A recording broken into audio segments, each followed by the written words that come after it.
you are one example of many industries that are getting the same treatment.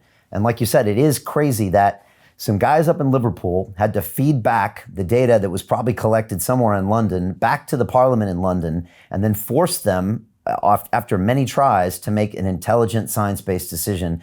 It's frustrating. And it sounds like you're frustrated because it seems like the central government here kind of bullies certain areas in this country to just accept their policy because I guess they have more power here.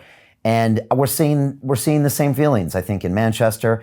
And I know you repeatedly said on your Instagram, we stand united in the North, because it's not just you guys feeling this up in Liverpool, right? It's a lot of areas. Yeah, it's the country as a whole. So obviously the way that I've been framing it is Liverpool lit the match. We lit the match for it, but this spread across the country very fast, and the campaign and everybody that backs us, the speed that this is collected and picked up over the last 6-7 days is huge. And I think that's just testament to how people are really feeling right now, that we do want more science-based decisions. We do want we want genuine leaders who are authentic, who are happy to acknowledge when they're wrong, because at least then we'd have some faith in them. Because if you're never willing to acknowledge that you're wrong, how are we meant to, have any faith in you whatsoever?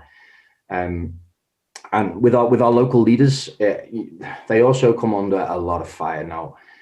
I don't know if I mentioned this in our conversation before we went online, but the leader of our local council, Wirral Council, Jeanette Williamson, she's had to remove herself from Twitter because she was being bombarded with abuse from the public, because central government were pointing the finger at local government saying it was their decision.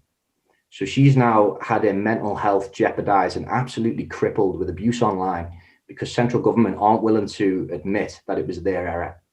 So they're not trying it, it'd be unfair for me to frame it like that, but they almost created a divide in our community by blaming the authorities. And obviously the natural instinct for most people there is then to blame the local authorities, which then creates a rift between the community and the authorities. And then you have uproar. And then people would have forgotten about the fact that we've been pushed into tier 3 by central government, and they'd have focused on abusing the local authorities. And that would have taken away from the bigger picture that, wait a minute, this isn't right.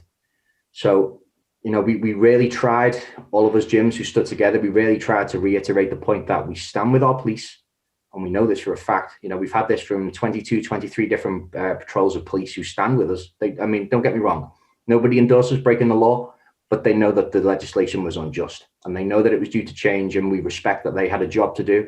It wasn't their decision to enforce this. So there was not a chance that we were going to turn against our own police who didn't agree with this decision, who stood with us to have this overturned. We stood with our NHS, we stood with our mayors, we stood with our MPs, and look what we've done. We've created not just a national, but a global movement for what's right, because we didn't allow the powers at play to divide our community. And we stood strong, we stood tall. Liverpool stood strong, the North stood together, and then the rest of the country got behind us, and soon after the world got behind us. And I don't want to say we're unstoppable, but we've made a change that I personally haven't seen happen, especially not fueled by my generation, my entire life. And I feel blessed, and I am super appreciative to have been part of it and to have had the support that we've had. And it's been as difficult as it has been. It has been equally as rewarding to receive, the hundreds of thousands of messages that we're getting, and I do mean hundreds of thousands of messages.